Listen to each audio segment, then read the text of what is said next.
앞뒤 잡으로 한번 인사하실까요? 인사하실 때 오늘도 하나님의 은혜 받으시기 바랍니다. 한 번 더 인사하실까요? 날씨 춥죠? 내가 따뜻하게 해줄게요.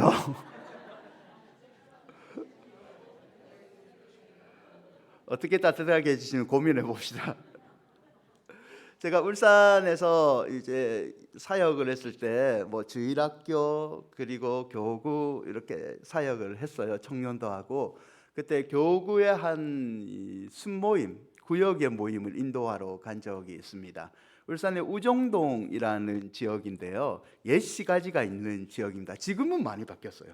지금은 아파트들로 많이 바뀌었는데 그 모임에 갔는데 우리 순장님의 나이가 10년이 넘었죠. 그때 당시 나이가 70입니다. 근데 이 순장님이 70인데 그 다락 모임의 막내입니다. 거기 어르신들은요, 정규 교육을 받지 않으시는데도 불구하고 기본적으로 일본어를 다 하십니다. 일제시대에 태어나셨기 때문에 그 모임을 갔습니다. 갔더만 우리 할머니들이거든요. 할머니들이 자기들은 이 다락 모임 너무 좋대요. 너무 좋대요. 이 모임을 너무 좋아서 일주일에 2번씩 모인대요. 이유를 들어보니까 한 분은 아들 따라서 저희가 있는 서울에서 생활을 했답니다. 하니까 너무 편하고 좋긴 좋은데 마음이 늘 허전하답니다. 친구가 없어서, 내가 늘 다니던 교회가 없어서 마음이 허전해서 서울 생활을 이렇게 청산하고 그냥 울산에 와서 혼자 집 얻어놓고 혼자 산답니다. 혼자 살고 이분이 말하기를 아들은 1년에 2-3번만 보면 된다고, 정기적으로 매달 내 통장에 돈만 꼽히면 된다고. 그리고 내가 너무 아프면, 이 아들이 의사였거든요. 내 아들 친구가 있는 병원에 가서 그냥 진료만 받으면 된다고. 지금은 언니들, 친구들 이렇게 함께 지내는 삶이 너무 행복하답니다. 그 얘기를 듣다 보니까 제가 이분들한테 인생의 지혜를 하나 배웠습니다. 그게 뭐냐면, 여러분, 노년을 행복하게 보내는 방법, 특별히 어머니들이 잘 새겨드리셔야 돼요. 그럼 뭐냐면, 노년을 행복하게 보내는 방법은 아들을 떠나보내는 연습을 해야 됩니다. 몇 분 지금 공감하시죠? 여러분, 죄송한데 요즘은 딸이 더 좋아요. 저는 무조건 첫째는 딸 낳으라고 고민하는 사람인데, 아들에 대한 미련을 버리는 연습을 해야지 노년이 행복하다고 합니다. 공감이 되시든 안 되시든 한번 들어보실래요? 중학생이 되면 우리 아들을 학교와 학원에 보내야 된답니다. 대학생이 되면, 지방이잖아요, 서울에 보내야 됩니다. 그리고 나이가 좀 들면 이 아들들 군대에 보내야 됩니다. 군대에서 제대하면 이제 내 아들을 내가 좀 품에 안을까 싶은데 그 여자에게 보내야 됩니다. 맞죠? 그리고 나이가 들고 늙으면 이 아들이 이제 내게 오겠지라고 생각하는데 손주에게 뺏겨버립니다. 손주에게 보내야 되는 거죠. 그래서 아들에 대한, 자식에 대한 이 집착, 기대를 내려놓으면 노년이 행복하답니다. 갈등들이 없어지는 거죠. 사실은 이런 집착을 버린다는 마음의 뒤에는 하나님이 내게 주신 아들입니다, 하나님이 내게 주신 딸입니다, 이 아이의 일생을 하나님께 맡기겠습니다라는 어머니의, 아버지의 간절한 기도가 있다는 게 전제되어 있죠. 버리는 것 같지만 하나님께 맡기는 이 기도가 우리에게 노년의 행복 그리고 자손의 복을 줄 줄 믿습니다. 여러분, 이 정리하는 것도 마찬가지예요. 이사 갈 때도 마찬가지잖아요. 제일 중요한 거는, 이사를 잘하는 사람은 짐을 잘 버리는 사람입니다. 이 설교도 마찬가지예요. 오늘 그 설교가 조금 제가 준비하면서 힘들었는데, 설교도 뭐냐면 목사님들이, 제가 대표적인 케이스인데, 성도들한테 깨달은 걸 많이 말하려고 하다가 실수하는 경우가 많습니다. 설교도 내가 말하고 싶은 거를 버리고 절제하는 게 설교를 잘 하는 거거든요. 뭐든지 버리는 게 잘 되는 방법일 때가 여러분 있다는 거죠. 본문을 보실까요? 본문에 모세는 하나님을 오늘 만나게 됩니다. 장인 이드로의 양무리를 강야 서쪽으로 인도하다가 하나님의 산 호렙에 이르게 됩니다. 호렙에 도착하니까 이 모세의 관심을 확 끄는 게 눈에 들어옵니다. 그게 뭐냐면 불이 붙은 떨기나무입니다. 2절 말씀인데요. 2절 말씀을 보시면 여호와의 사자가 떨기나무 가운데로부터 나오는 불꽃 안에서 그에게 나타나시는지라. 그가 보니 떨기나무에 불이 붙었으나 그 떨기나무가 사라지지 아니하는지라. 여러분, 이 떨기나무는 광야에서 흔히 볼 수 있는 감목일 가능성이 높습니다. 애굽이나 시내반도에서 흔히 볼 수 있는 이 아카시아 종류의 가시나무이죠. 밑동에서 줄기가 많이 나와서 더부룩하게 된 감목일 가능성이 높습니다. 모세의 관심이 끈 것은 흔히 볼 수 있는 가시나무인 이 감목이 아니라 이 떨기나무에 불이 붙었는데, 불이 붙으면 나무가 사라져야 되는데 그 나무가 사라지지 않고 있다는 겁니다. 흔치 않는 일이죠. 흔치 않는 일이죠. 신의 임재를 상징하는 거죠. 또한 이 떨기나무에 불이 붙은 것을 보면서 모세는 한 가지 생각을 했을 겁니다. 이 모세는요, 이스라엘을, 애굽의 노예 생활하고 있는 그 이스라엘을 구원하고 싶어하는 사람입니다. 그래서 떨기나무를 보면서 모세는 노예 생활을 하고 있는, 불같은 시련의 고통을 당하고 있는 자신의 민족 이스라엘을 생각하게 될 것입니다. 그래서 여러분, 모세는 이 떨기나무를 보면서 고통당하고 있는 저 떨기나무에 구원할 사람이 누구일까? 라는 생각을 한 번 더 하게 됐다는 거죠. 여러분, 여기서 우리는 하나님의 지혜로움을 한번 생각해 보아야 됩니다. 하나님께서는요, 모세를 부르셨는데 모세에게 떨기나무라는 이미지, 그리고 불이라는 이미지를 사용하셨습니다. 불은요, 성경에서 다양한 의미로 사용됩니다. 이미 이스라엘 사람들은 불이라면 이런 이미지를 가지고 있습니다. 그게 뭐냐면 더러운 것을 태우는 정화의 이미지, 어둠을 이렇게 밝히는 조명하는 기능이 있습니다. 더 강력한 것은, 이 불이라는 것은 하나님의 거룩함을 상징하고 있습니다. 2절에서 보잘것없는 떨기나무에 불이 내렸다는 것은, 보잘것없는 떨기나무는 우리 사람이고, 보잘것없는 떨기나무 가운데 계시는 불은 함께 하시는 하나님입니다. 즉 보잘것없는 떨기나무의 불은 이스라엘의 고통을 외면하지 아니하시고 현존하시고 구원하시는 하나님을 상징하고 있다는 겁니다. 사랑하는 여러분, 하나님은 자신의 존재를 떨기나무와 나타나는 불로 분명히 보여주십니다. 이 의미는 이와 같죠. 하나님은 폐허의 산에도 계시는 분입니다. 하나님은 이방의 영토에도 계시는 분입니다. 하나님은 도저히 하나님이 계시지 않는 곳이라고 상상하는 그곳에서도 하나님은 계시다는 거죠. 그래서 모세는 호렙산에서 하나님을 만났습니다. 여러분, 하나님이 그런 분입니다. 우리가 이 시간에는, 이 장소에는 하나님이 없다라고 생각하지만 그곳에도 하나님이 계신다는 거죠. 내가 눈물을 흘렸을 때 내 고통을 다른 사람들 이해하지 못한다, 하나님 내 고통 해결하지 못한다 생각하는 그곳에서도 하나님은 현존해 계시다는 거죠. 특별히 하나님은 고통 가운데 계시는 분입니다. 우리 하나님은요, 자신의 언약의 백성들의 고통을 그냥 외면하지 않는 분이라는 거죠. 모세가 불 가운데 신을 겪고 있는 이스라엘을 생각하면서 하나님의 임재를 이제 경험하게 되는 것은, 고통 가운데 노예 생활하는 그들의 부르짐을 외면하지 않으시는, 절규를 외면하지 않으시는 하나님을 이제 만나게 된다는 것을 이야기하고 있습니다. 사랑하는 여러분, 저와 여러분의 하나님요, 우리의 고통을 아시는 분이십니다. 저와 여러분의 하나님요, 우리가 아무도 모르는 그곳에서 홀로 울고 있을 때, 아무도 모르고 홀로 울고 혹여나 내 아들 내 딸이 들을까 봐 마음속으로 삼키면서 크크크 이렇게 절규하고 있을 그 오열의 자리에서도 저와 여러분의 하나님은 우리의 그 고통을 듣고 계시는 분이십니다.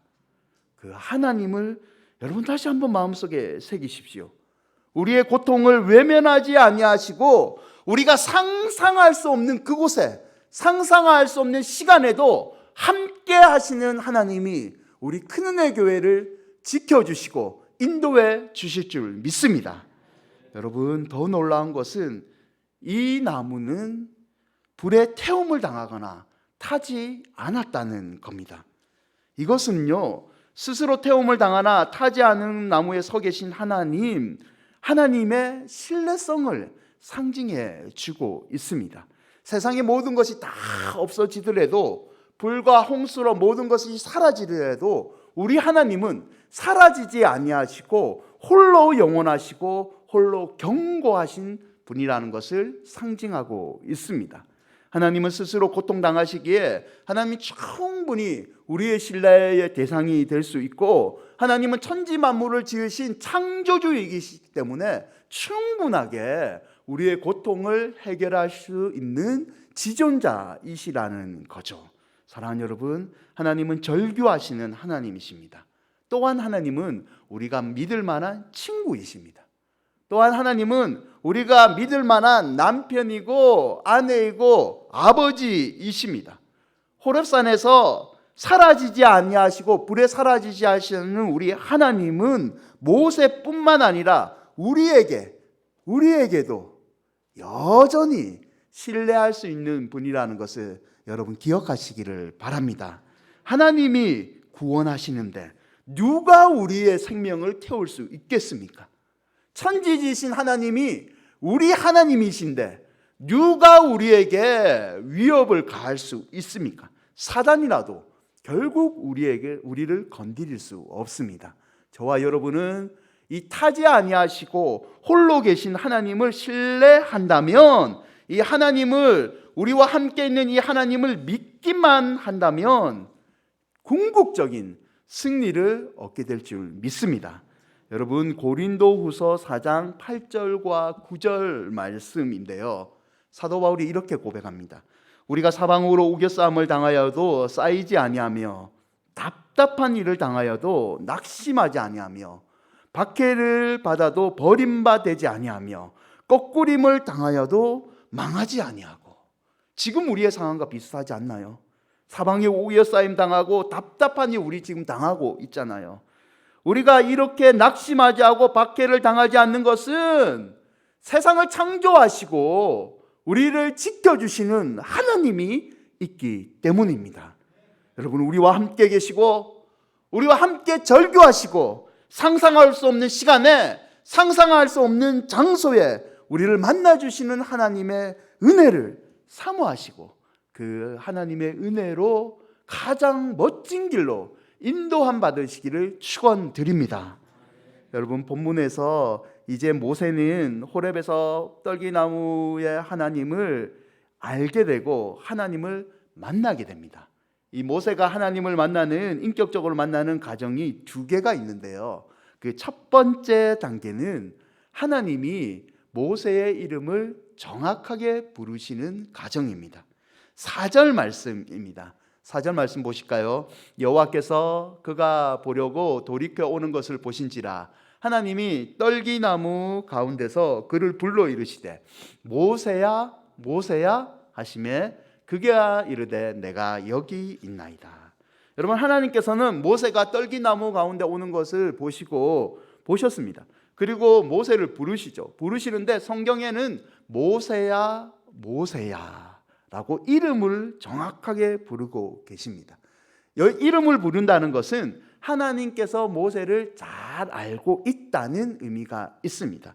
이름을 불렀다는 것은 모세의 고민, 모세가 이스라엘을 구원하고 싶은 마음, 모세의 지금 형편, 하나님께서 다 알고 있다는 말씀입니다. 또한 이름을 부른다는 것은 하나님이 모세를 인격적으로 대한다는 의미가 있습니다. 사랑하는 여러분, 신앙은요, 하나님과의 이런 인격적인 관계에서 시작됩니다. 우리 하나님은요, 우리를 기계로 다루지 않습니다. 우리 하나님은 우리를 진짜 사랑하는 인격체로 다루신다는 거죠. 흔히 사람들은 하나님을 믿는다고 해서 마침 그림 속의 호랑이를 보면서 간접적으로 아는 것과 같이 하나님을 생각합니다. 그러나 한 번은 여러분 살면서 우리는 살아계신 하나님을 체험해야 됩니다. 저와 여러분은 한 번은 목사의 설교 속에 있는 하나님이 아니라, 한 번은 극동방송이나 TV 속에 나오는 하나님이 아니라 내 마음속에 살아계신 하나님을 한 번은 직접적으로 체험해야 된다는 거죠.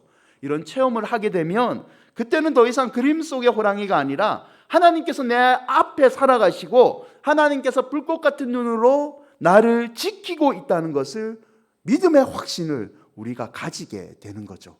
모세는 오늘 살아계신 하나님을 직접 만났습니다. 하나님이 그래서 모세야, 모세야 라고 그의 이름을 먼저 부르셨습니다. 두 번째 과정은 자신을 버리고 하나님을 만나는 과정입니다. 하나님을 만났을 때 먼저 하나님께서 모세를 알아보시고 이름을 부르시고, 그 다음 모세는 자신을 버리고 하나님을 만나는 과정을 겪게 됩니다. 하나님께서는 모세를 부르신 다음에 모세를 가까이 못 오게 만듭니다. 그리고 5절에 이렇게 말씀하십니다. 하나님이 이르시되 이리로 가까이 오지 말라. 내가 선 곳은 거룩한 땅이니 내 발에서 신을 벗으라. 너의 선 곳은 거룩한 땅이니 내 발에서 신을 벗으라. 여러분, 이것은 하나님의 거룩을 가리키는 거죠. 거룩은 인간의 재성과 영원히 함께 할 수 없는 하나님의 의로우심을 나타냅니다. 모세는 하나님 앞에서 죄인입니다. 모세는 하나님 앞에서 죄인이죠. 모세는요, 사회적인 법으로도 살인을 저린 살인자입니다. 마음속에는 끊임없는 재성이 솟구쳐 있습니다. 하나님께서는 죄인된 모세에게 먼저 요구하신 것이 내 발에서 내 신을 벗으라는 겁니다. 이 말은 모세를 이제 하나님께서 내가 너를 사용하겠다는 의미도 있습니다. 이때부터 모세의 의지는 사라지고 모세는 하나님 말씀대로만 살아가야 되는 하나님의 종이 되는 겁니다. 모세는 없는 거죠. 하나님께서 네 신을 벗으라. 너는 나 앞에 연약한 존재이다. 이제 너는 네 의지가 아닌 내 말대로 살아가라. 그러면 네 앞길이, 네 원하는 소원이 이루어질 거라는 것을 상징하고 있습니다. 여러분, 여기서 우리는 하나의 의문을 가질 수 있습니다. 이때 모세의 나이가 80이에요. 모세는 40대도 아니고요, 애굽의 왕자도 아닙니다. 힘이 강한 때도 아니고 군사들이, 자기를 따르는 군사들이 많을 때도 아닙니다. 허약한 80의 노인이었습니다. 왜 하나님은 80세가 되었을 때 모세를 불렀을까요? 왜 하나님은 그토록 오랫동안 모세의 소원을 들어주지 않았을까요? 나이 40세 때 모세는 한 히브리의 노예를 구타하는 애굽인을 살해했습니다. 의분이 일어났거든요. 그때 분노의 폭발을 했지만 하나님 도와주지 않았습니다. 애굽 사람을 죽였는데 같은 히브리 사람들이 모세를 고발하고 그를 지도자로 세우지 않습니다. 오히려 자기들의 동료를 고한 모세에게 누가 당신이 우리를 다스리는 사람으로 살았는가라고 대들기까지 했습니다. 외형적으로 가장 강하고 정열이 강했을 때 하나님 그를 부르지 않았습니다. 어떻습니까? 여러분, 우리도 그럴 때가 있어요. 지금 내가 하나님의 사역을 막 하고 싶은데 하나님 나를 부르지 않는 겁니다. 저도 똑같습니다. 야, 지금쯤이면 내가 담임 목사를 나가면, 내가 나가면 무조건 성도들이 확 몰려오고 기적도 일어나고 그럴 것 같은데 하나님 그럴 때 나를 담임 보내지 않습니다. 여러분, 그렇지 않습니까? 이쯤이면 내 기도 제목이 응답될 것 같은데 나는 응답받을 준비 다 됐는데 기도의 응답이 떨어지지 않을 때가 있습니다. 지금 모세가 그런 상황과 똑같다는 겁니다.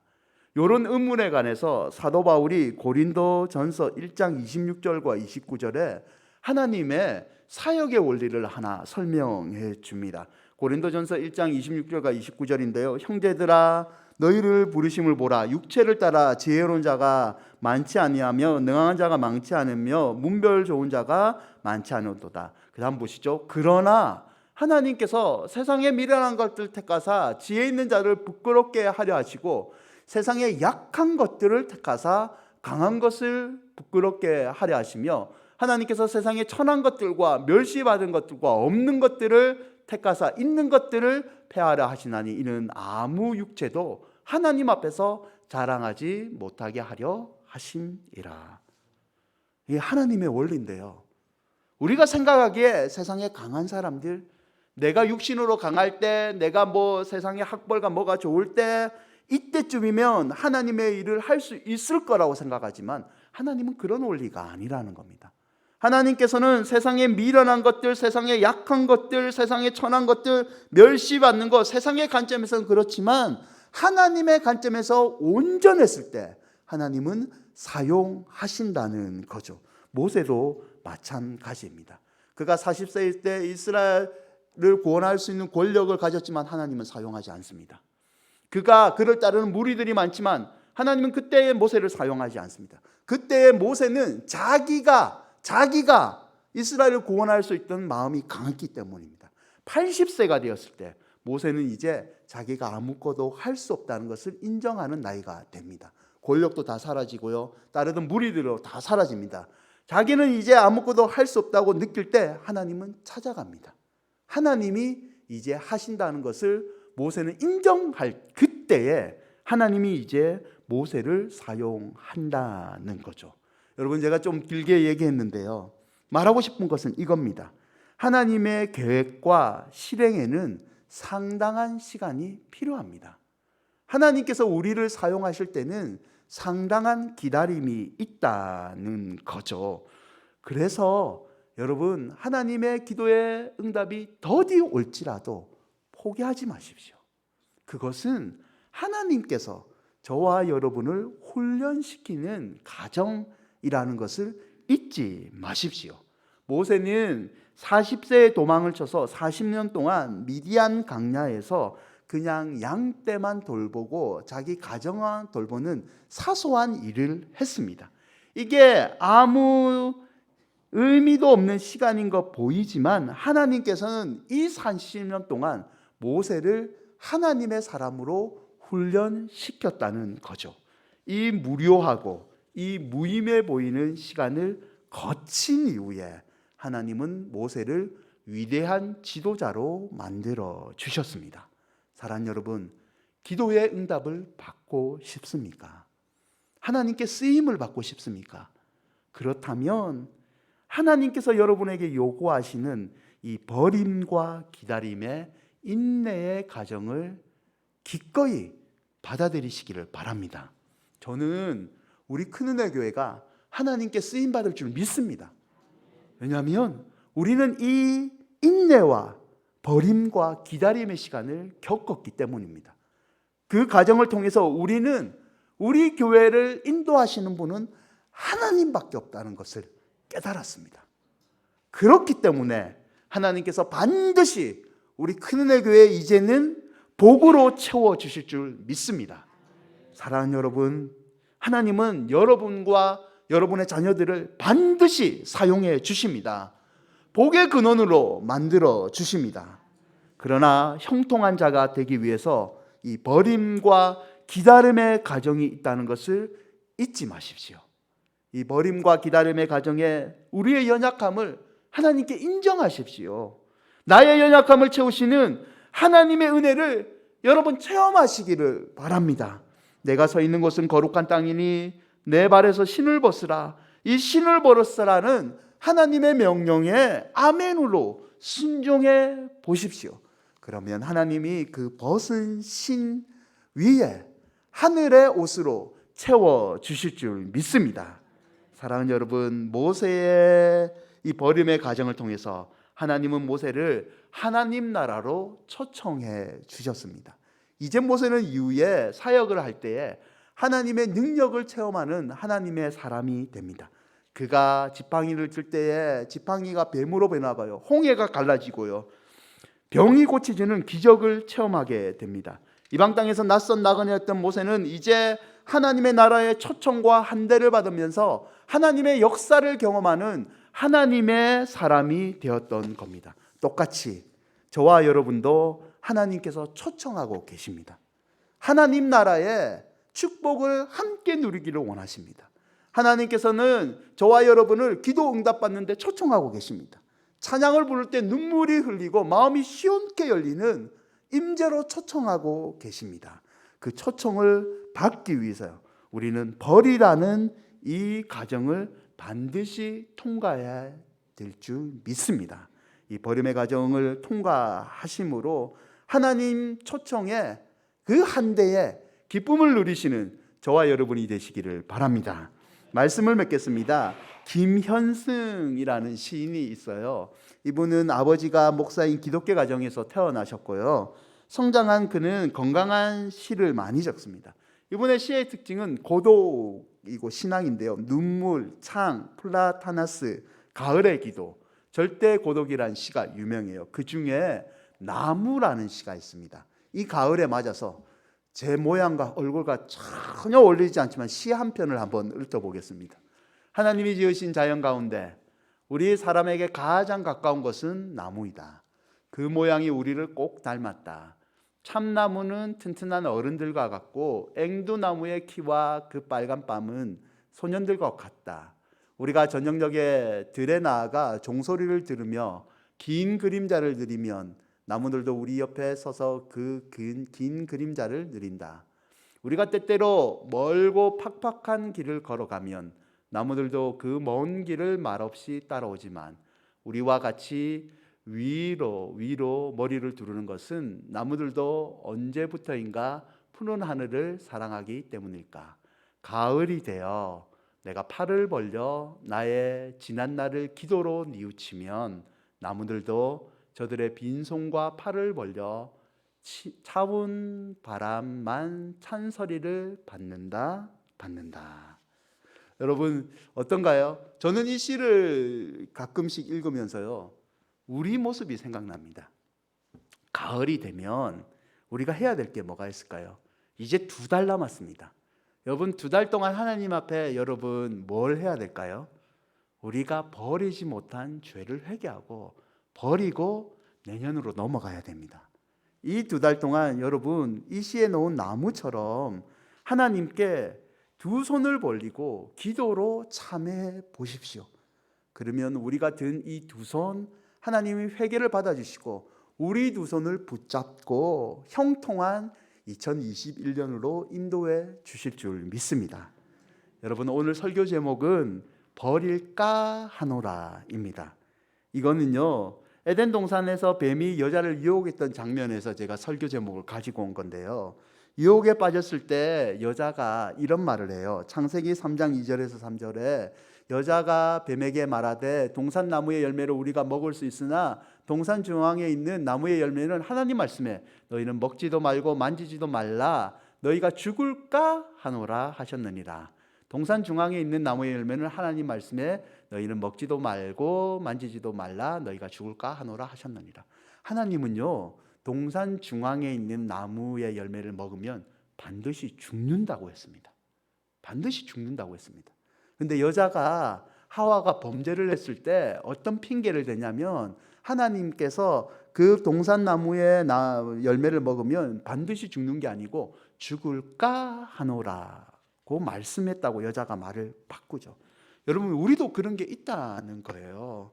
은혜를 받기 위해 걸림돌이 있어요. 우리 가운데 하나님 앞에서 버려야 될 죄가 있는데요, 우리 어떻게 말하냐면 하나님이 이 죄를 버리지 말라고 했다, 요거는 용서해 주신다, 버려라가 아니라 버릴까 하노라, 이런 마음이 저와 여러분에게 있다는 거죠. 여러분 이거 버리면 내 앞길이 막힐 것 같죠?